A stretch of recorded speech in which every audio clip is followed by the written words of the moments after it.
Kamusta sa lahat at maligayang pagdating sa Tongs Animex Recap. Sa sandaling ito, si Luffy ay natalo na ni Emperor Kaido. Sa hindi inaasahang pagkakataon sa sandaling ito, ang puso ni Luffy ay nagsimulang tumibok na parang drum, na nagpapaalala kay Zunisha ng mga nakaraang alaala. Sabi niya kay Momo, naririnig mo ba ang tunog ng drum?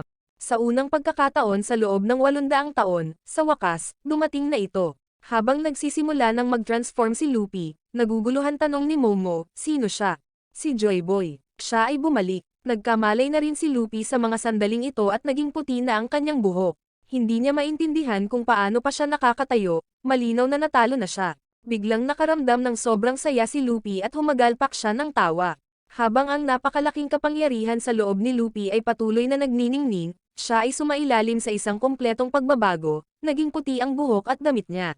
Naramdaman din ni Sanji ang napakalaking lakas na nagmumula kay Luffy, at nararamdaman din ito ng lahat. Si Luffy ay buhay pa. Sa sandaling ito, patuloy na tumatawa si Luffy habang nakatingin siya sa buwan.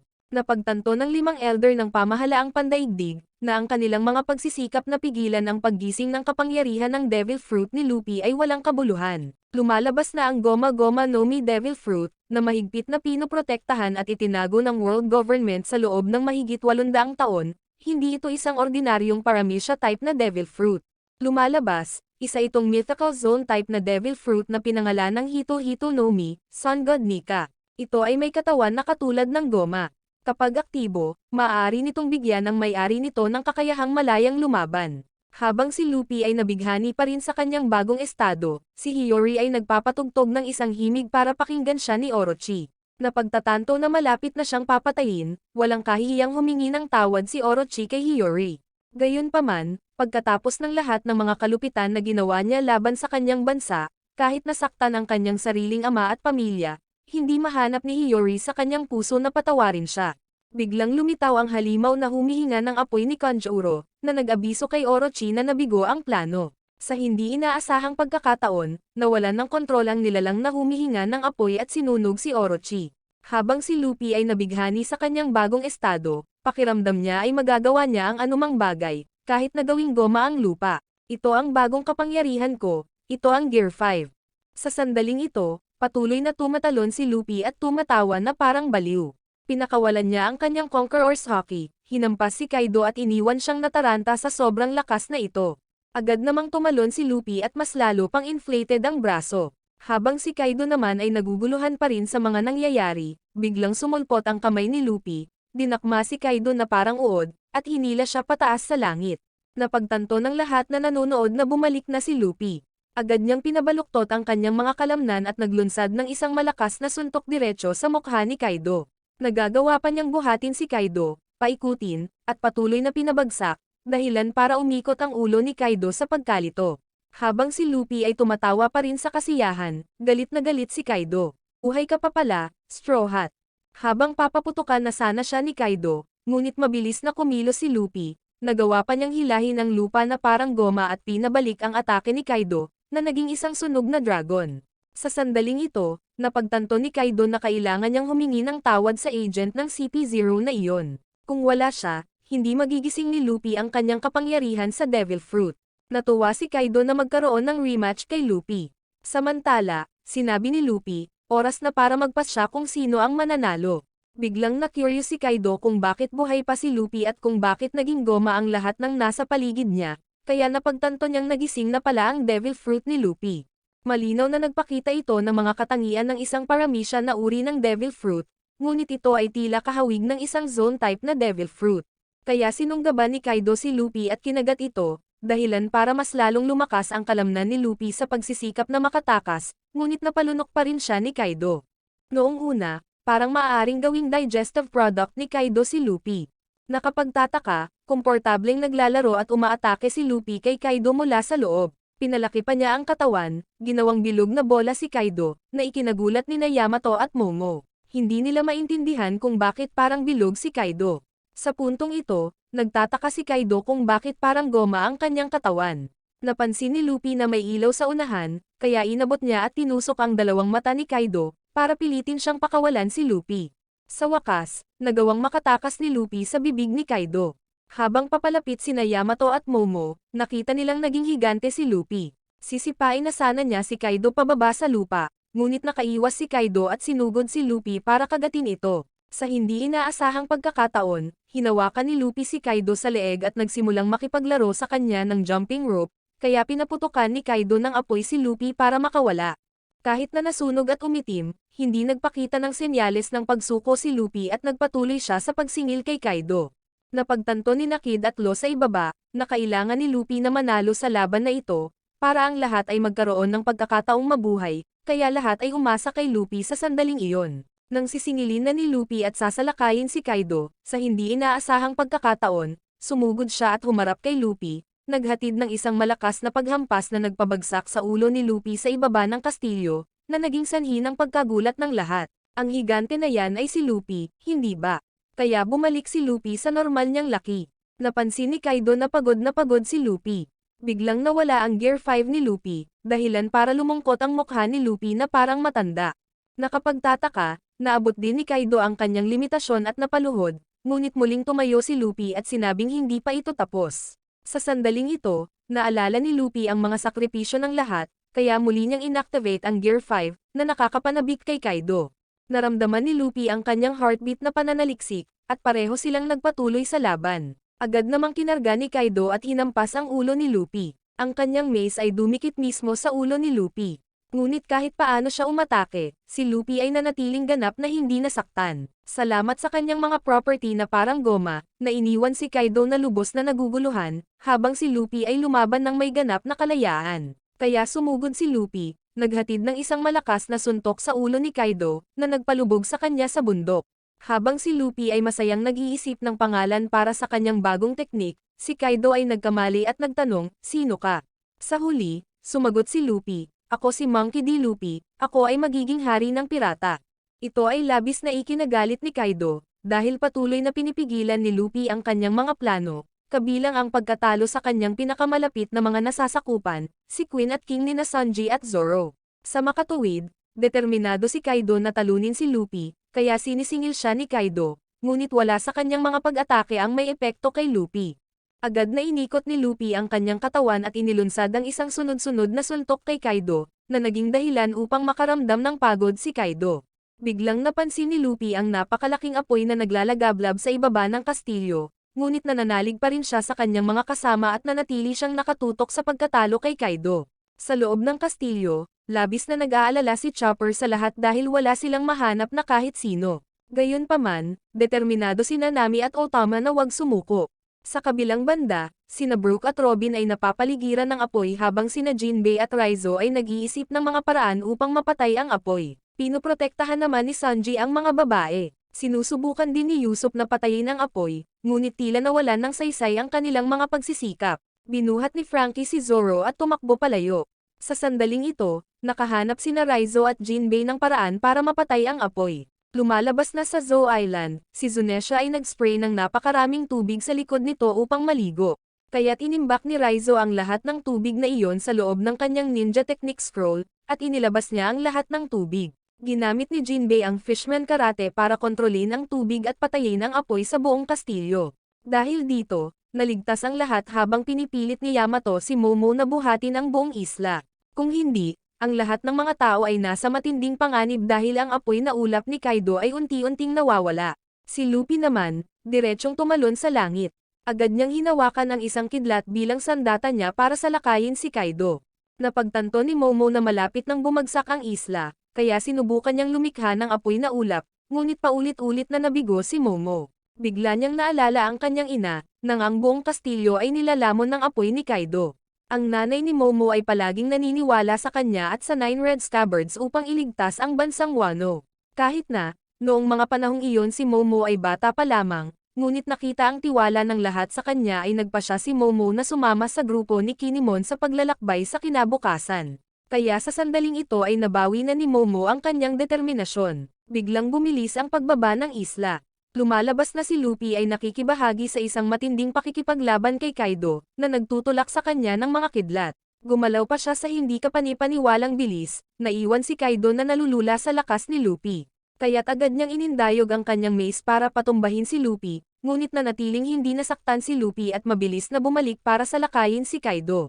Nang magpaputok ng apoy si Kaido para paalisin si Luffy, agad niyang ginamit ang kidlat na parang goma, na lumikha ng elastikong puwersa at dirdiretsong tumalon kay Kaido, ngunit patuloy itong hinarangan ni Kaido. Biglang tinipon ni Luffy ang lahat ng kidlat, patuloy na tumatama kay Kaido. Nakapagtataka, mabilis na kumilos si Kaido at inatake si Luffy. Sa puntong ito, naniniwala si Kaido na ang pag-asa lamang sa Devil Fruits ay hindi sapat upang dominahin ang mundo, ngunit ang Haki ang pinakamahalagang aspeto, kaya ginamit niya ang Thunderclap 8 Trigrams upang hampasin si Luffy ng isang hindi kapanipaniwalang malakas na pag-atake. Habang hindi pa alam ng mga taga-Wano ang nangyayari, naglabas sila ng maraming prayer lantern sa langit. Sa sandaling ito, inakala ni Kaido na natalo niya si Luffy, ngunit sa kanyang pagtataka, nandoon pa rin si Luffy. Hinawakan niya ang katawan ni Kaido at hinila siya. Kaya't nag-transform si Kaido bilang isang dragon at inilabas niya ang kanyang buong hanay ng mga teknik kay Luffy, na iniwan si Luffy na sunog na itim. Sa kabilang banda, nasusunog pa rin si Orochi, ngunit hindi sinasadyang nakatulong ito sa kanya na makatakas mula sa Sea Prism's toenail.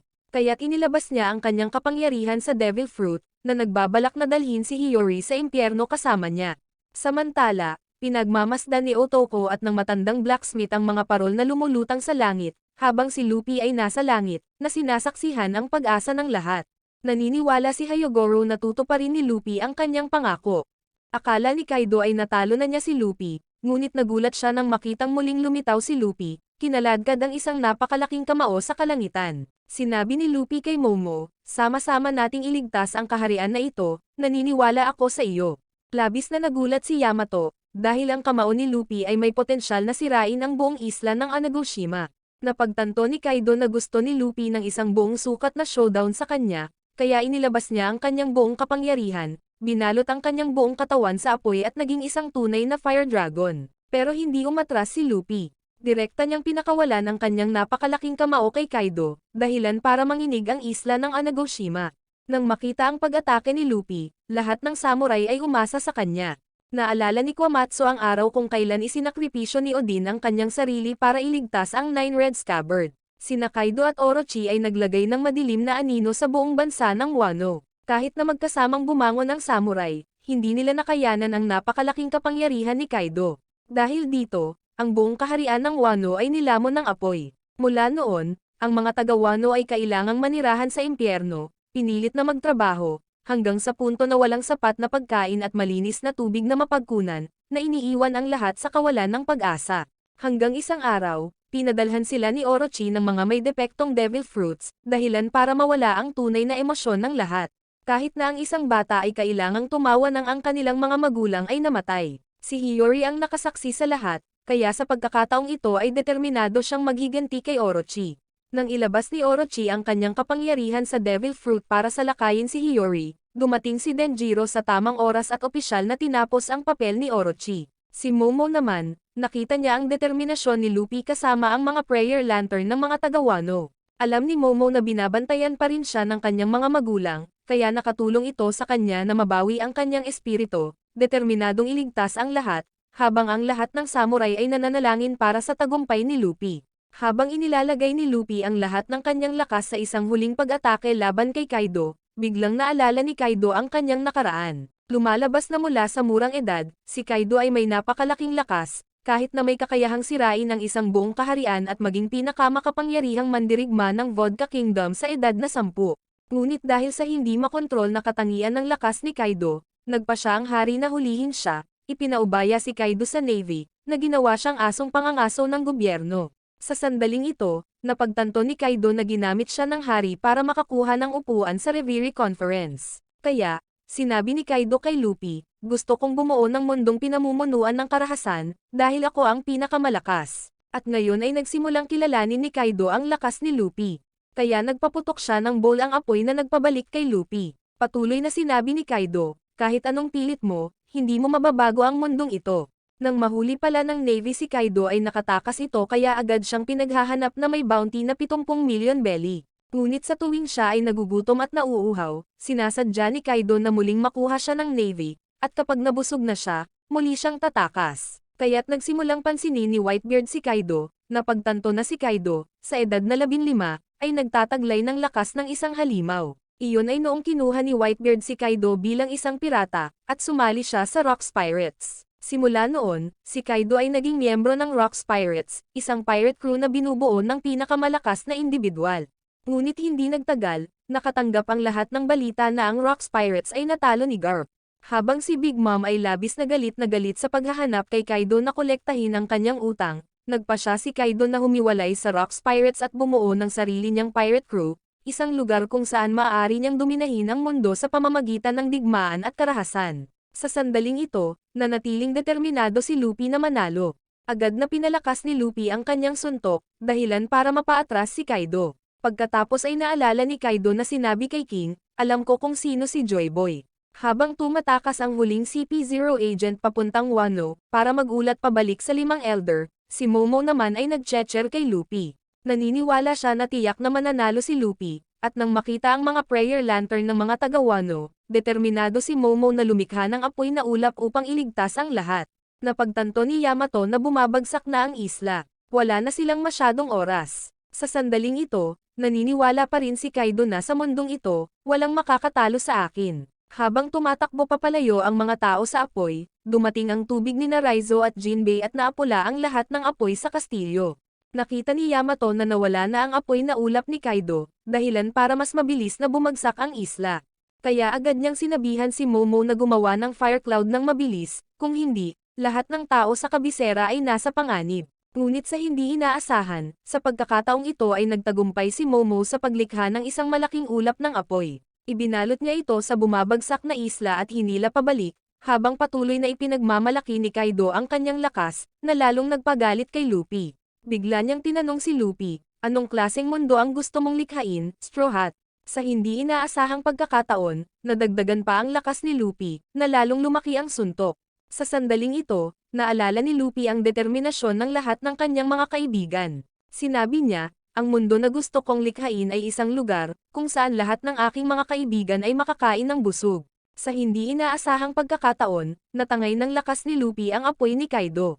Pagkatapos ay naghatid siya ng huling suntok, isang malakas na suntok diretso sa mukha ni Kaido, na nagpabagsak sa kanya sa lupa. Sa sandaling ito, lumipad ang lahat ng prayer lantern patungo kay Luffy, na labis na ikinatuwa ni Luffy dahil natupad niya ang mga panalangin ng lahat. Naalala naman ni Kaido na sinabi niya kay King, na si Joy Boy ang lalaking kayang talunin siya. Sa huli, natalo si Kaido. Matagumpay ding nahila ni Momo ang isla ng Anagoshima sa isang ligtas na landing place. Habang si Kaido ay nag-transform pabalik sa kanyang anyo ng tao, at nahulog sa hukay ng lava tulad ni Big Mom, si Luffy ay bumalik din sa kanyang normal na anyo at nahulog. Sa kabutihang palad, nahuli siya ni Yamato, na nagdulot ng malaking kagalakan kay Yamato nang si Luffy ay nagwagi. Hindi lamang si Yamato, kundi ang lahat ng samurai ay napuno din ng kaligayahan dahil sa wakas, ang 20 taong mahabang autokratikong pamumuno ni Kaido sa lupain ng Wano ay dumating na sa isang katapusan. Maging ang Straw Hat Pirates ay natuwa rin nang marinig ang balita ng pagkapanalo ni Luffy. Ngunit hindi pa rin makapagpahinga si Chopper, dahil kailangan niyang gamutin ang mga sugat ng lahat. Sa sandaling ito, kinausap ni Momo si Zunesha. Sa ngayon, hindi ko bubuksan ang mga hangganan ng Wano Kingdom. Kaya naman gusto niyang lumakas, para protektahan ang lupaing ito mismo. Nakapagtataka, may iilan pa ring mga sundalo ni Kaido na hindi sumuko, dahil hindi sila naniniwalang matatalo ang isang crew ng pirata ng Yonko, kaya agad na tumakbo si Yamato para harangin sila. Biglang naramdaman ng lahat ang pagyanig ng lupa. Ang bulkan sa ilalim ng dagat ay pumutok na nagdulot ng pag-aalala sa mga tao sa Flower Capital. Kaya naman sumugod si Momo para pakalmahin sila. Iniisip na siya si Kaido, na ikinatakot ng lahat. Pagkatapos ay mabilis na sinabi ni Momo, hindi ako si Kaido, at bumalik sa kanyang anyo ng tao. Sa sandaling iyon, lumitaw din si Hiyori at ang Nine Red Scabbard. Nagulat ito sa lahat ng tao sa Flower Capital, dahil akala nila matagal nang namatay ang Nine Red Scabbard. Ito ay nagpasaya sa lahat ng maalala nila ang hula ni Toki, na makalipas ang 20 taon, babalik ang Nine Red Scabbard. Kaya agad silang nag-livestream para mapanood ng lahat sa Wano Kingdom. Sa panig naman ni Frankie, nang malaman nilang anak ni Kaido si Yamato, agad silang nabigla. Bigla siyang nag-announce, sasali ako sa crew mo. Lalo nitong ikinagulat ang buong grupo. Sa sandaling ito, ipinaalam ni Otama sa lahat na ang kanyang kakayahan sa pagpapaamo ay epektibo lamang sa loob ng 1 buwan. Kaya sa 1 buwan ay babalik sa normal ang mga gifter. Sa kabila nito, sinabi ni Speed na palagi niyang ituturing si Otama bilang kanyang guro. Sa puntong ito, lumuhod na ang lahat ng miyembro ng Nine Red Scabbard, dahilan para mausisa ang lahat, hindi alam kung sino ang nagpakita. Habang inaalala ni Otama ang hirap na dinanas niya at ang pangako ni Luffy, kapag umalis tayo sa bansang ito, tiyak na magkakaroon ng sapat na pagkain ang lahat araw-araw. Kaya nagdeklara si Momo sa lahat, ang panuntunan ni Orochi at Kaido ay natapos na. Salamat sa alyansa ng mga pirata, ang tribong Mink, ang mga ninja, at ang samurai. Agad nitong ikinatuwa ang lahat at napaluha sa kaligayahan. Napansin ni Kinemon na takot pa rin si Momo habang nakatayo sa harap ng lahat, ngunit naalala niya ang sinabi ni Luffy. Kaya naman agad na nakaipon ng lakas ng loob si Momo na magdeklara. Ako si Kazuki Momonosuke, ang magiging shogun ng kaharian na ito. Nagdulot ito ng luha sa mga mata ng Nine Red Scabbard, dahil sa wakas ay lumaki na si Momo. Sa kabilang banda, nagulat ang 5 Elder Star, na 2 Yonko ang natalo ng sabay, kaya napagtanto nilang hindi na maitatago ang sikretong ito. 1 linggo matapos ang labanan, habang nagpapagaling pa sina Luffy at Zoro, bumalik sa kapayapaan ang buhay ng mga tao. Maging ang mga mahihirap ay may malinis na tubig na maiinom, at hindi na nila kailangang mag-alala tungkol sa kakulangan sa pagkain. Biglang sumugod si Hiyori para ipaalam kay Momo. Gumaling na sina Luffy at Zoro, ngunit ang unang ginawa ni na Luffy at Zoro pagkagaling ay kumain ng karne at uminom ng sake. Ginagamit pa nila ang kanilang kakayahan sa pakikipaglaban para kumain. Sa sandaling ito, agad na tumakbo sina Yamato at Momo, ngunit hindi alam ni na Luffy at Zoro kung sino ang lalaking ito. Ako si Momo. Agad naman itong ikinagulat ang dalawa dahil tumangkad na siya. Noong gustong hamunin siya ni Zoro ng away, kaya naman niyakap agad ni Momo si Nami, pero sinampal niya ito, dahil hindi na ito bata. Tungkol naman kay Sanji, nang matuklasan na si Zoro ay palaging inaalagaan ni Hiyori kapag siya ay walang malay, agad itong nagselos kay Sanji, kaya nag-away silang dalawa. Maya-maya ay sabay na silang naligo ng buong barkada. Nakapagtataka, pumasok si Yamato sa paliguan ng mga lalaki. Agad na naging sanhi ito ng pagdugo ng ilong ni Sanji. Samantala, naligo si Kiko kasama ang grupo ni Nami. Sa oras na ito, ang mga tauhan ni Kid at Law ay nagpaplano na umalis sa kaharian, dahil alam nila na maya-maya, ang balita ng kanilang pagkatalo sa mga Yonko ay lalabas. Nakapagtataka, inabot ni Apo kay Kid ang isang pahayagan. Sa labas ng kaharian sa sandaling ito, si Admiral Ryukugo ay sumusulong sa Wano, upang makuha ang grupo ni Luffy. Sa kabilang banda, nabasa ng 5 Elder Star ang pahayagan ni Morgan, ngunit hindi nila napigilan ang pagpapalaganap ng impormasyon tungkol sa Wano sa buong mundo. Agad nitong niyanig ang buong mundo, dahil ang parehong Yonko ay natalo ng Pirate Alliance ni Luffy, Kid at Law, at ang mga bounty ng tatlo ay tumaas din sa 3 bilyong belly. Biglang pagkabasa ng dyaryo ay nagalit si Kid at agad na hinanap si Luffy, habang nagpipieste pa si Luffy sa pista, naglalaway ang lahat sa gutom dahil masarap ang bawat ulam. Samantala, umalis si Robin para tingnan ang Poneglyph Stone Tablet. Biglang naabutan siya ng matandang panday. Napagtanto ni Robin na marami siyang alam na sikreto sa Wano, kaya agad niyang tinanong kung sino siya. Nakapagtataka, siya ang dating shogun ng Wano at siya rin ang lolo ni Momo at Hiyori. Lumalabas na dahil ang Wano ay inookupahan ni Kaido at Orochi, pakiramdam niya ay wala na siyang mukha na maipapakita sa lahat, kaya kailangan niyang magsuot ng maskara at magtrabaho bilang isang regular na panday. Biglang tanong ni Robin, nandito ba ang sinaunang sandata na Pluton, tama ba? Agad siyang napatalon nito, paano mo nalaman? Sa panig ng natitirang force ni Kaido sa sandaling ito, si King at Queen ay kasalukuyang nakaharap kay Admiral Ryukugo. Kaya, pinakawalan niya ang kapangyarihan ng kanyang Devil Fruit, at hinigop ang buhay ng puwersa ng mga sundalo ni Kaido. Nagpatuloy siya sa pag-atake kina King at Queen. Sa kabila ng kanilang mga pagtatangka na umiwas, ngunit nahuli niya si Queen, maging si King ay madaling natalo niya. Kaya, sinimulan niyang higupin ang puwersa ng buhay nilang dalawa, iniwan si Queen ng mahina na siya ay balat at buto, na binago si Queen mula sa isang matambok na tao tungo sa isang payat na figura. Ngunit ang pangunahing layunin ni Ryukugyo sa pagpunta sa islang ito ay si Luffy pa rin.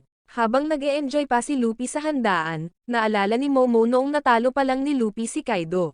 Sinabihan niya si Momo na wag ipaalam kahit kanino na siya ang nakatalo kay Kaido, dahil ang hinihintay ng lahat ay si Momo. Bigla, galit na galit si Kid at hinanap si Luffy, kaya naman, agad siyang sinunggaban ni Luffy para sabay kumain. Sa sandaling ito, ipinakita ni Kid kay Luffy ang pinakabagong pahayagan. Agad nitong ikinagulat si Luffy, dahil binago ang listahan ng 4 na emperador ng dagat.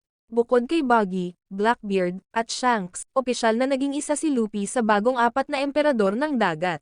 Habang si Ryokugyo ay sumusulong patungo sa Flower Capital, kahit saan siya magpunta, tumutubo ang mga halaman. Sa sandaling ito, dumating si Red-haired Shanks sa Wano. Habang masayang nagpipiestahan pa ang grupo ni Luffy, biglang naramdaman ng Nine Red Scabbard ang presensya ng isang mapanganib na manghihimasok na papalapit, kaya agad silang sumugod para pigilan ito. Napagtanto na ang taong ito ay isang marine na kaaway ni Luffy, lahat sila ay nakipagtulungan upang salakayin siya. Nakapagtataka, napakalakas ni Ryokugyo at patuloy na pinahirapan ang Nine Red Scabbards, kaya pinakawalan niya ang kapangyarihan ng kanyang Devil Fruit. Lumalabas na kumain si Ryokugyo ng Devil Fruit na kilala bilang Forest Human. Sa puntong ito ay nag-transform na siya bilang isang higanteng punong tao, at agad na inatake silang lahat. Ngunit kahit paano nila siyang sinaktan, maaari pa rin siyang muling mag-regenerate. Biglang sumulpot si Yamato at agad siyang binigyan ng napakalakas na palo sa ulo. Sa panig ng Shanks Pirates, tuwang-tuwa sila, dahil nalaman nila ang balita na si Luffy ay naging isa sa 4 na emperador, at nalaman niyang nagising ni Luffy ang kapangyarihan ng Devil Fruit, Nika, na nagpaalala kay Shanks noong panahon na ninakaw niya ang Devil Fruit mula sa World Government. Pagkatapos noon, pumunta siya kay Luffy sa Windmill Village, kaya hindi sinasadyang kinain ni Luffy ang Devil Fruit na iyon. Isinakripisyo pa niya ang isang braso niya para iligtas si Luffy. Sa sandaling ito, hindi lang si Yamato ang dumating para pigilan si Ryokugyo. Agad ding tumakbo si Momo para harangin siya. Papaputukan na sana siya ng apoy ngunit naapula ito kaya sinugod siya ni Momo. Nakapagtataka, madaling nahuli si Momo, ngunit pinilit niyang huwag hayaang sumali si Yamato sa labanan. Sa sandaling ito, tinanong ni Shanks si Ben Beckman, "Sa tingin mo, oras na ba natin para kunin ang One Piece?" Sa panig ng Nine Red Scabbard, patuloy silang umaatake kay Ryokugyo para iligtas si Momo, ngunit hindi pinayagan sumali si Yamato ni Momo. Gumamit si Raizo ng apoy para salakayin siya, sa pag-aakalang natatakot siya sa apoy. Nakapagtataka, kailangan lang humihip ng mahina ni Ryokugyo para mapatay ang apoy. Pinagpatuloy niya ang pag-atake kay Raizo at hinigop ang kanyang lakas. Sa puntong ito, nahuli na ni Ryokugyo ang lahat at agad niyang sinuntok si Momo, pinilit itong ibigay si Luffy. Sinabihan ni Yamato si Momo na humingi ng tulong kay Luffy, ngunit agad na tumanggi si Momo. "Hindi na tayo aasa kay Luffy.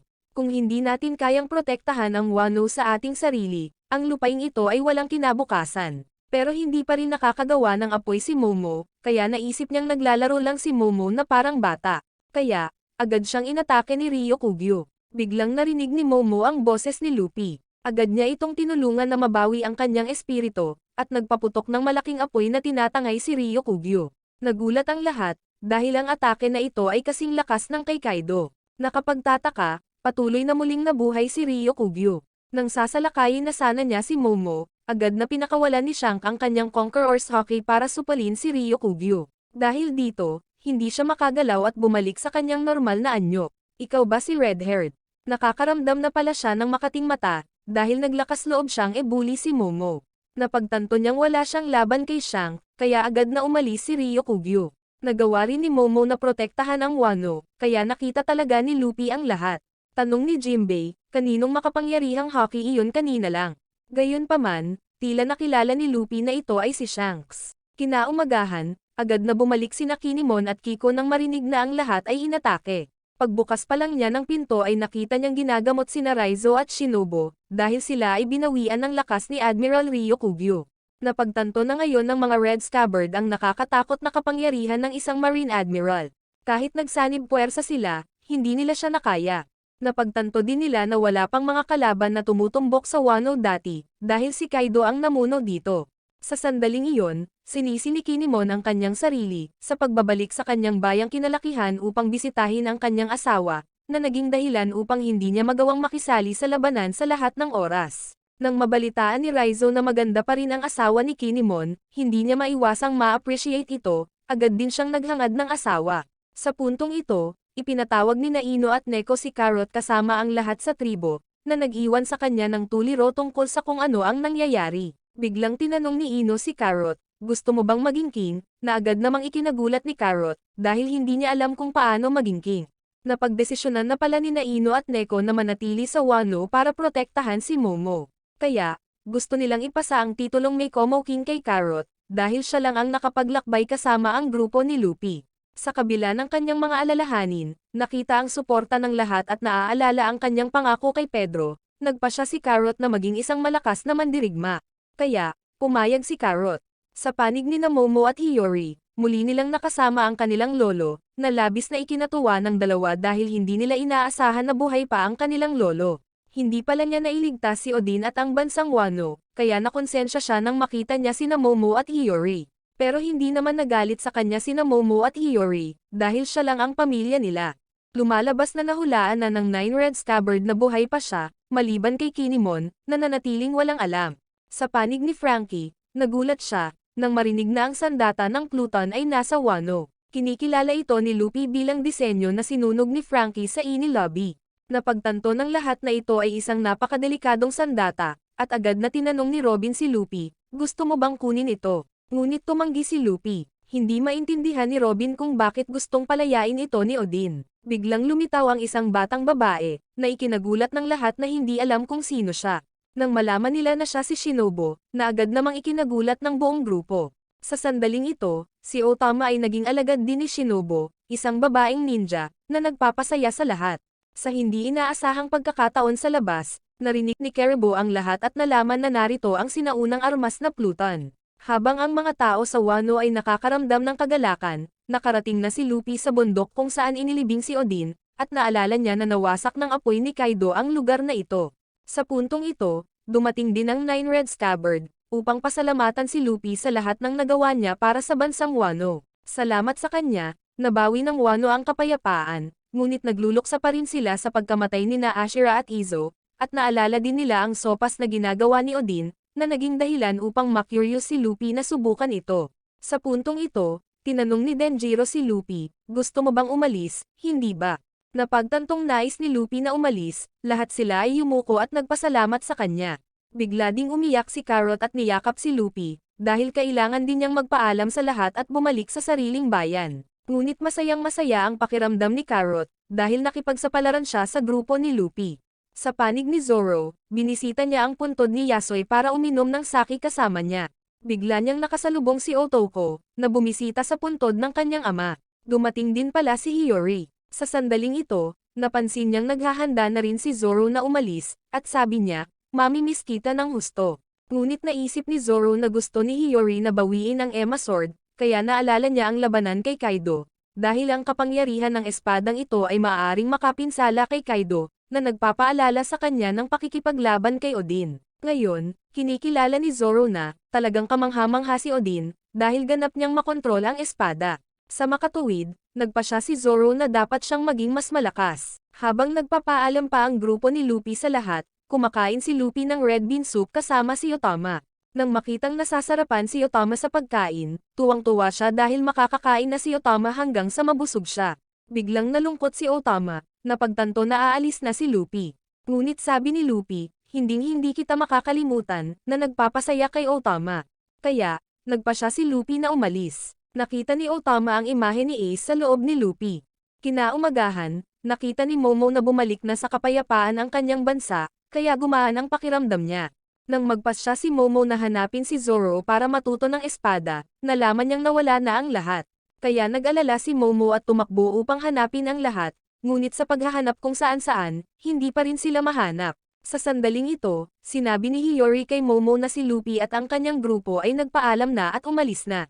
Kahit si Kinemon ay hindi alam. Nagpaalam na pala si Luffy sa lahat maliban kay Momo at Kinemon, na ikinagalit ni Momo. Sa panig ni Luffy, handa silang umalis sa Wano kasama sina Law at Kid, ngunit patuloy silang nagtatalo dahil ayaw nilang umalis ng magkasama. Kaya kumuha si Kid ng kompas para pumili ng iba't ibang direksyon para sa bawat isa.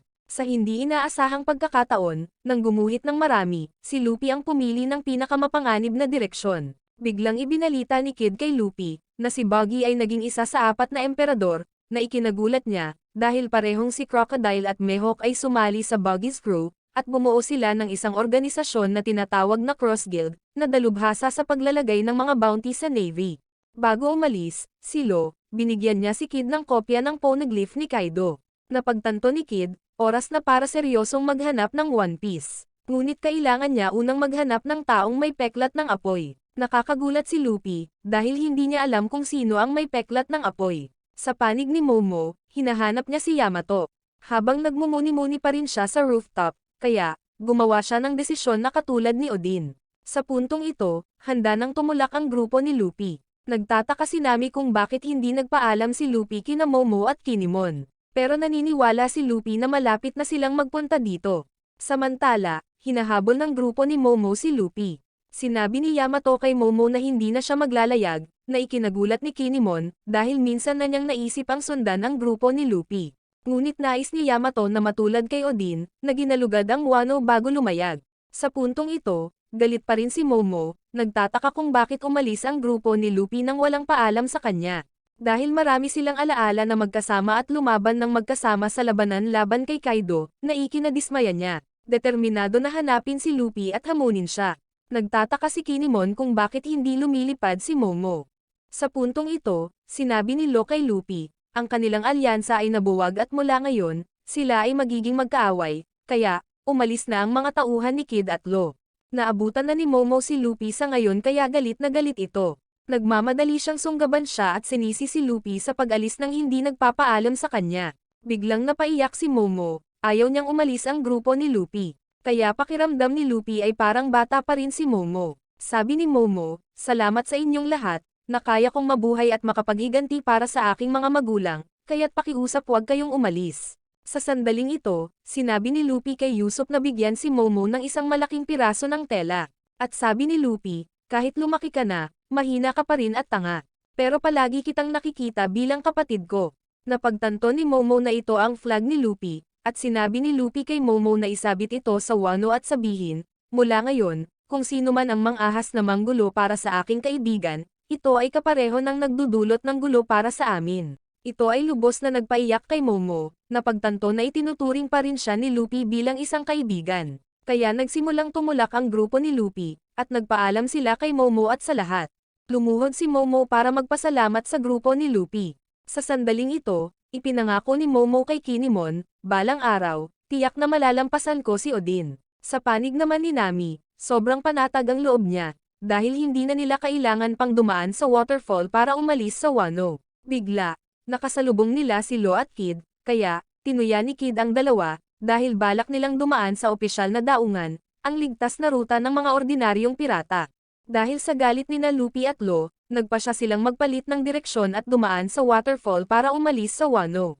Ngayon, nag-aagawan na naman silang tatlo kung sino ang mauunang lumusong sa waterfall na agad namang ikinatakot ni Nami. Samantala, pinag-iisipan ni Momo kung saan niya isasabit ang flag ni Luffy. Sa panig ni Luffy, buti na lang at ligtas silang umalis sa Wano. Sa hindi inaasahang pagkakataon, binugbog si Luffy ni Nami, dahil walang ingat siyang naglaro na naglalagay sa panganib sa buhay ng lahat. Ito ay labis na ikinagalit ni Nami. Nang subukan ni Jinbe na mamagitan para kay Luffy, natakot din siya sa kilos ni Nami, sa pag-aakalang ito ay Conquer or Saki. Sa puntong ito, muling nakaramdam ng gutom si Luffy at muli na namang binatukan ni Nami. Samantala, nakatanggap si Robin ng isang bagong pahayagan, na lumabas na ang kanilang updated na wanted posters. Pinupukaw nito ang pagkamausisa ng buong grupo, na nagtataka kung paano nagbago ang kanilang mga bounties. Nakita ni Chopper na 1,000 berries lang ang sa kanya, na ikinadismaya niya. Habang si Nami ay wanted para sa 366 na milyong berries, ang musikero na si Brook ay wanted para sa 383 milyong berries, ang cyborg na si Frankie sa 374 na milyong berries, na ikinadismaya niya dahil walang larawan sa kanya sa wanted poster. Nakapagtataka, si God Usopp ay wanted ng 500 milyong berry, kaya natakot siya. Pagkatapos si Robin ay wanted ng 930 milyong berry. Para naman kay Sanji, tumaas ang kanyang bounty sa 1,032 milyong berries. Nang sa tingin niya ay sapat na mataas na ang kanyang bounty, mas mataas pa ang bounty ni Jinbe sa 1,100 milyong berries. Ang bounty ni Zoro ay tumaas din sa 1,111 milyong berries, na ikinadismaya ni Sanji dahil mas mababa ang kanyang bounty kaysa sa kanila. Kaya, tinuya ni Zoro si Sanji bilang pang-apat lamang sa kanila, na nagpapagalit sa kanya. Samantala, si Emperor Luffy na may bounty na 3 bilyong berry ay nasa bilangguan pa rin. Sa loob ng teritoryo ni Emperor Buggy, dumating sina Crocodile at Mihawk upang hulihin si Buggy, na nagpatakot sa kanya. Humihingi ng awa si Buggy sa kanila. Nagtataka si Crocodile kung bakit naging pinuno si Buggy, nang ang organisasyong Cross Guild ay itinatag niya kay Mihawk. Kaya naman pareho silang gustong patayin si Buggy, na mas lalo siyang kinilabutan. Sa sandaling ito, naaalala ni Mihawk, nang ang 7 warlord ay tinanggal na, at pinalibutan ng lahat ng Navy ang kanyang isla. Habang naghahanda na siyang umalis, tinawag ni Crocodile si Mihawk, kinukutya siya, na ngayon ay isa na siyang ordinaryong pirata. Iminungkahi ni Crocodile na pumunta si Mihawk sa kanyang lokasyon, upang bumuo ng isang organisasyon upang manghuli ng Navy. Sa panig ni Buggy, napapaligiran din siya ng Navy. Habang sinusubukan niyang tumakas, natuklasan niya na ang mga barko ng Navy ay lumulubog, at lumalabas na sinasalakay ni Crocodile at Mr. One ang Navy. Ipinapalagay ng mga underlings ni Buggy na nandito si Crocodile para sumali sa crew ni Buggy, ngunit si Buggy lang ang nakakaalam na nandito si Crocodile para maningil ng utang. Pagkatapos makitungo sa mga puwersa ng Navy, hinanap ni Crocodile si Buggy upang bawiin ang pera na hiniram niya sa kanya, dahil kailangan ni Crocodile ng mga pondo upang maitatag ang organisasyon. Ngunit dahil wala siyang pera, nagpasya si Buggy na maging isang subordinate ni Crocodile, upang bayaran ang kanyang utang. Sa hindi inaasahang pagkakataon, iniidolo siya ng mga panatikong tagasunod ni Buggy, kaya, nagdisenyo sila ng isang espesyal na poster para sa kanya, at ipinadala ito sa buong mundo. Nagdudulot ito ng hindi pagkakaunawaan ng mga tao kay Buggy bilang pinuno. Sa panig ng punong tanggapan ng Marine, napagtanto nila na si Buggy ay isang dating tripulante ng pirate crew ni Roger, katulad ng red-haired Emperor Shanks. Kaya, sinusuri nila siya bilang isang napakadelikadong individual, at mayroon siyang 2 subordinate, ang dating 7 Warlords of the Sea, si Crocodile, na may bounty na 1,765,000,000 berries, kasama ang pinakamalakas na swordsman sa mundo, si Mihawk, na may bounty na 3,570,000,000 berries. Kaya nagpa siya ang Navy na taasan ang bounty ni Buggy sa 3,189,000,000 berries. Siya ay opisyal na naging isa sa mga bagong emperador ng bagong mundo. Habang galit na galit pa rin si Crocodile, napagtanto ni Mihawk, kung hahayaan nila si Buggy na maging figurehead para sa kanilang grupo, ay magbibigay sa kanila ng higit na kalayaan. Sumang-ayon si Crocodile, na nakikita ang logic, kaya nagpasya siyang patawarin si Buggy at hinayaan siyang maging pinuno ng organisasyon. Kasama si Crocodile at Mihawk, ang organisasyong Cross Guild ay opisyal na itinatag. Sa panig ni Marco, sumasakay siya sa barko ni Shanks. Nang malapit nang umalis si Marco, inanyayahan siya ni Shanks na sumama sa kanyang mga tripulante, ngunit tumanggi pa rin si Marco at umalis. Sa sandaling ito, naalala ni Marco noong siya ay nasa Wano, nakita niya si Yamato na tumatangging sumama kay Luffy. Pagkatapos ng pakikipaglaban kay Admiral Ryokugyo, napagtanto ni Yamato kung gaano siya kalakas at madaling talunin ng mga Red Scabbard. Kung hindi dahil sa tulong ni Shanks, hindi nila siya maitaboy, kaya nagpasya si Yamato na manatili dito upang protektahan ang Wano. Sa kabila ng pagnanais na sumama sa kanya si Yamato, pumayag si Luffy na manatili si Yamato at tulungan si Momo. Ngayon ay nagpaalam na rin si Marco kay Luffy. Naalala niya ang labanan sa Marineford, kung saan hinarang ni Marco ang suntok ni Akainu para iligtas si Luffy. Kaya ipinapahayag ni Luffy ang kanyang pasasalamat kay Marco. Napagtanto ni Marco na lumaki na si Luffy, at tiyak na ipagmamalaki siya ni Ace. Pagkatapos ay umalis na si Marco. Sa Amazon Lily, ngayon lang sila nakaranas ng labanan sa Navy, na nagresulta sa pagkasugat ni Boa Hancock, ngunit hindi pa rin niya nakakalimutan ang kanyang pagnanais na pakasalan si Luffy. Napagtanto ng matandang babae na ang sistema ng Warlord ay inalis na ng gobyerno, kaya hindi na sila maaaring manatili sa isla. Lumalabas na ilang linggo bago nito, pinalibutan ng Navy ang Amazon Lily. Kaya naman, nagsanib puwersa ang mga babaeng mandirigma sa isla para salakayin sila. Pagkatapos ay ipinatawag ni Kobe ang Seraphim upang gumanti. Sa hindi inaasahang pagkakataon, napakalakas ng mga kalaban, at sa isang sampal lang ay napatumba na nila ang mga babaeng mandirigma. Sa puntong ito, napagtanto nila na ang kanyang hitsura ay ganap na kahawig ni Boa Hancock. Nang iniisip ng Navy na magiging madali ang labanang ito, sa hindi inaasahang pagkakataon, sa likod, lumitaw ang barkong pirata ni Blackbeard, kaya, ginagamit niya ang kanyang shockwave powers para atakein ang Navy. Ngayon, nakarating na sa isla si Blackbeard at ang kanyang mga tauhan. Ang pangunahing target niya sa pagkakataong ito ay ang Devil Fruit ni Boa Hancock. Ngunit ang Navy ay patuloy na humahadlang kay Blackbeard, kahit na alam nilang isa siya sa 4 na emperador. Kaya, patuloy na ginagamit ni Blackbeard ang kapangyarihan ng Shockwave Fruit at tinatalo ang Navy. Sa puntong ito, napagtanto ni Kobe na sinusubukan ni Blackbeard na makuha si Boa Hancock, kaya agad niyang hiniling si Boa Hancock na sumuko at sundan siya. Gayunpaman, bilang Pirate Empress, hindi kailanman susuko si Boa Hancock. Sa panig ni Blackbeard, natalo na niya ang lahat ng puwersa ng Navy.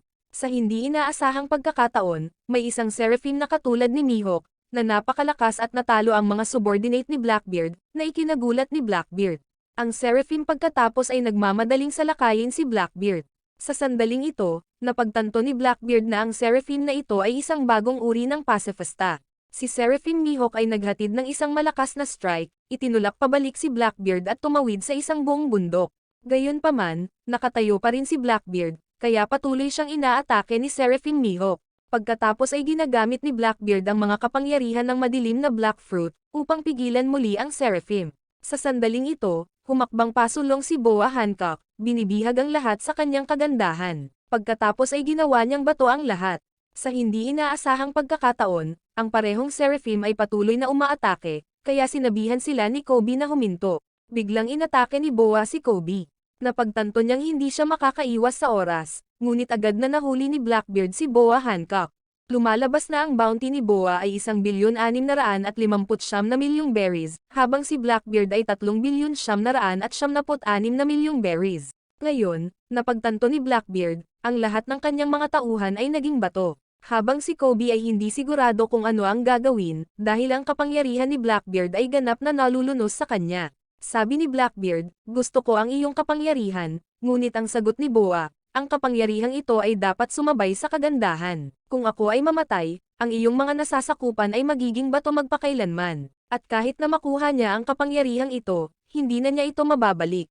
Bagamat gusto ni Blackbeard ang Devil Fruit ni Boa, gusto pa rin niyang iligtas ang kanyang mga kasama, kaya, hiniling niya kay Boa na iando ang kanyang kakayahan. Napagtanto din ni Kobe na kung papatayin ni Blackbeard si Boa, lahat ay magiging bato magpakailanman. Bigla, nagpapasalamat si Blackbeard kay Kobe para sa insidente sa Rocky Port, dahil salamat sa kanya, nakuha niya ang kontrol sa Hachinoso Island, ang lugar kung saan nabuo ang mga Rocks Pirates. Sa sandaling ito, alam ni Blackbeard, na kahit palayain niya si Boa, hindi niya ibabalik sa dati ang lahat. Naiintindihan niya na sa pagpapakawala kay Boa, agad siya nitong gagawing bato. Kaya, nagpasya siyang patayin si Boa, kahit na isasakripisyo ang sarili niyang mga tripulante, na nagpaalala kay Kobe. Bigla, sumulpot si Riley at pinakawalan niya ang Conqueror's Hockey, na nagpapagulat kay Blackbeard. Sa hindi inaasahang pagkakataon nandito rin si Riley. Patawad Hancock, huli na ako. Sabi ni Riley habang hinuhugot niya ang kanyang espada at pinakawalan ng isang napakalaking Conqueror's Hockey, na nagparamdam din kay Blackbeard ng takot. Bigla, sinabi ni Riley kay Boa na tanggalin ang kakayahang sumumpa ng bato sa lahat. Inutusan niya si Blackbeard na umalis kaagad sa isla. Sa huli, pumayag si Blackbeard na umalis. Sa puntong ito, ligtas si Boa at ang lahat, ngunit palagi pa rin niyang naaalala si Luffy. Salamat kay Riley, umalis si Blackbeard. Nandito rin pala ngayon si Shikayako, ang dating reyna ng Amazon Lily. Sinabi ni Riley na kung lalabanan niya si Blackbeard sa isang laban, magiging hamon para sa kanya na manalo dahil matanda na siya. Napagtanto ni Riley, na ang mga Seraphim ay ang mga bagong sandata na pumapalit sa mga warlord, at napansin nila na ang isa sa mga Seraphim ay kamukha ng isang batang boa. Sa panig ng Marine, nakatanggap sila ng balita, si Teniente Kobe ay kinidnap ni Blackbeard. Sa panig ng Revolutionary Army sa ngayon, labis na nag-aalala si Koala kay Sabo, dahil nawala siya sa Reverie Conference, at pinaghihinalaan siya na pumatay kay King Cobra ng Arabasta. Ito ay may lahat ng nasa dulo, ngunit lahat sila ay naniniwala na hindi niya gagawin ang ganoong bagay. Sa sandaling ito, naniniwala si Dragon na magiging maayos si Sabo. Gayunpaman, kung talagang pinatay niya ang hari ng Arabasta, hindi siya patatawarin ni Dragon sa anumang kadahilanan. Nakapagtataka, nandito rin si Kuma, ngunit nawala ang lahat ng kanyang katinoan, at ngayon ay isa na lamang walang isip na makina na sumusunod sa utos. Bigla silang nakatanggap ng tawag mula kay Sabo, na nagudyok sa hukbong pandagat na makinig sa kanilang pag-uusap. Sabi ni Sabo, ayos lang daw siya. Sa panig ni Luffy sa ngayon, nakatanggap din siya ng balita na pinatay ni Sabo ang ama ni Vivi, kaya hindi siya makapaniwala, dahil sigurado si Luffy na hinding-hindi gagawin ni Sabo ang ganoong bagay. Alam na alam ni Robin na ang mga kalaban ng Revolutionary Army ay ang mga maharlika sa daigdig, hindi ang mga hari. Kaya, Ang lahat ay nagsimulang mag-alala kay Vivi, dahil hindi nila alam kung nasaan siya ngayon. Sa makatuwid, nagpa siya si Luffy na agad na bumalik sa Arabasta. Ngunit sinabi ni Zoro na hindi makakatulong ang pagpunta doon, dahil nawawala si Vivi sa Merishwaz. Kaya, nagpa siya si Luffy na magtungo kaagad sa Merishwaz. Si Caribou, na nagtatago sa malapit, ay nababalisa. Agad namang pinayuhan ni Zoro si Luffy na manatiling kalmado, dahil kasalukuyan silang nakaharap sa buong Marine Fleet. Sa sandaling ito, naaalala ng lahat kung paano naging napakabait sa kanila ni King Cobra. Samantala, labis na nag-aalala si Nami kay Vivi, at lahat ay naguguluhan kung bakit nangyari ang ganoong sitwasyon sa kaharian ng Arabasta, sa panahon ng Reverie Conference. Kaya naman, gustong iligtas ng grupo ni Luffy sina Vivi at Sabo. Agad silang pinigilan ni Zoro at tinanong si Luffy, "Ano ang sinabi mo noong nagkaproblema si Ace?" Ito pala ay sinabi ni Luffy na si Ace ay may sariling pakikipagsapalaran. Sa makatuwid, sinabi ni Zoro sa lahat na huwag maliitin si Vivi, sa paniniwalang malalampasan niya ito ng mag-isa. Pagdating ng panahon na maglalaban, lalaban sila ng magkasama. Sa hindi inaasahang pagkakataon, pinagalitan ng lahat si Zoro, dahil sa pagiging isang malademonyong matigas ang ulo, na nagpagalit sa kanya at tinutuya si Sanji bilang ika-4 na ranggo. Kaya, tuloy-tuloy ang laban nilang dalawa. Sa puntong ito, patuloy na ipinapaalam ni Robin sa lahat. Inalis ng world government ang sistema ng 7 warlords, kaya, itinatag nila ang Cross Guild Organization, para tugisin ang Navy, at si Buggy the Clown bilang pinuno ng organisasyong iyon. Samantala, buong tiwala pa rin si Luffy kay Sabo, at ibinabahagi niya ang pangako ng 3 magkakapatid sa lahat. Nais ni Sabo na magsulat ng isang libro tungkol sa mundo, habang si Ace ay nais na maging isang sikat na pirata, na dapat kilalanin siya ng lahat. Ngayon si Luffy naman ang magsiwalat ng kanyang pangarap. Nakakagulat at nakakatuwa ang lahat, dahil itinuturing nila itong isang walang katotohanan na pangarap. Pero sabi ni Luffy, kung ako ang magiging hari ng pirata, kaya ko itong mangyari, at ibabahagi lang niya ang kanyang pangarap kay Shanks, Sabo at Ace, ngunit pinagtawanan siya ng lahat. Sa sandaling ito, hindi mapigilan ni Jinbei na matawa. Natutuwa siya sa kanyang kapitan. Ngunit kailangan muna ni Luffy na maging Pirate King. Doon lamang matutupad ang pangarap na ito, at kailangan lang nilang makahanap ng isa pang Poneglyph, pagkatapos ay makakarating sila sa Laugh Tale. Pero sabi ni Robin, ang partikular na Poneglyph na iyon ang pinakamahirap hanapin, dahil wala pang nakakahanap nito. Kaya wala silang lead. Ngunit ang buong grupo ay hindi sumusuko, determinadong hanapin ito. Sa panig ng buong Navy sa sandaling ito, nakikinig sila sa pakikipag-usap ng Revolutionary Army kay Sabo sa pamamagitan ng pag-hack, ngunit hindi nila mahanap ang kanyang posisyon. Samantala, ang mamamahayag na si Morgans ay labis na nalulugod, dahil ang bagong henerasyon ay natalo sina Kaido at Big Mom, na opisyal na naging mga bagong emperador ng dagat, kasama ang maraming kamakailang mainit na balita, na nagpapasigla sa kanya na kumalat sa buong mundo. Sa Holy Land Merishwaz, ang 5 matatanda ay nakikinig din sa tawag sa telepono ni Sabo, at nalaman na nagtatago siya sa kaharian ng Lulusha. Sa loob ng kastilyo ng Holy Land sa sandaling ito, lumitaw ang isang napakahiwagang figura na kilala bilang Imusama. Habang sinabi ni Sabo sa lahat, hindi siya ang pumatay kay Haring Cobra, na nagpapasaya sa lahat. Gayunpaman, natuklasan ni Sabo ang isang lihim sa Merishwaz. Ngayon, sa kaharian ng Lulusha, biglang naramdaman ng lahat ng mga tao ang isang napakalaking bagay na lumilitaw sa kalangitan. Habang ipinapaalam ni Sabo sa lahat, sa loob ng Pangaea Castle sa Holy Land Merishwaz, mayroong walang laman na trono para sa World King. Biglang inutusan ng 5 matatanda ang mga marino na putulin ang komunikasyon ni Sabo, bago niya maihayag ang sikreto ng walang laman na trono. Kaya, nagpa siya ang 5 matatanda na burahin ang Lulusha, upang maalis si Sabo. Biglang, ang maliwanag na sinag ay nagsimulang lumitaw sa kalangitan ng tuloy-tuloy, at nagsimulang mawala ang buong kaharian. Sa isang iglap, nawala ang buong kaharian. Naputol din ang koneksyon ni Sabo sa lahat. Sa panig ng grupo ni Luffy, sila ay sumusulong sa isang napakalamig na lugar ng dagat. Ang mga alon dito ay napakalakas, sapat na malakas upang tangayin ang mga halimaw sa dagat. Ngunit salamat sa mga kasanayan sa pag-navigate ni Jinbei, maaari silang mag-navigate sa mga iceberg. Napansin ni Nami ang isang isla sa malapit. Sa sandaling ito, may nakitang kakaiba si Luffy, kaya tinanong niya si Nami. Kinikilala ito ni Jinbei bilang isang napakalaking warm water vortex na nag-aalala sa lahat. Nang balak itong iwasan ni Jinbei, may natuklasan si Luffy sa loob. Kinikilala siya ni Sanji bilang isang babae. Nagpa siya si Zoro na putulin ang napakalaking puyo ng tubig gamit ang isang atake ng espada. Sa isang indayog, hinati niya ang higanteng puyo ng tubig sa dalawa, at nagiging sanhi ito ng pagkawala. Biglang natangay ng hangin si Chopper kaya mabilis siyang nahuli ni Luffy, ngunit natangay din siya. Sa hindi inaasahang pagkakataon, napabuga si Bonnie mula sa ilalim ng dagat, kaya, nahuli rin siya ni Luffy. Ngayon, patuloy silang binabalaan ni Bonnie, na mayroong isang halimaw sa dagat sa ibaba, na nagpapatakot sa lahat. Sa hindi inaasahan, isa pala itong higanteng pating, na may balak na lumunin ang barko ni Luffy, dahilan para mag-alala ang lahat.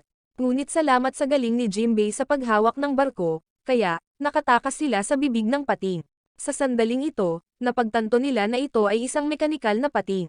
Sa hindi inaasahang pagkakataon, nahulog si Luffy sa dagat, kaya, agad na tumalon si Jinbei para iligtas siya, at ipinagkatiwala si Sunny kay Franky.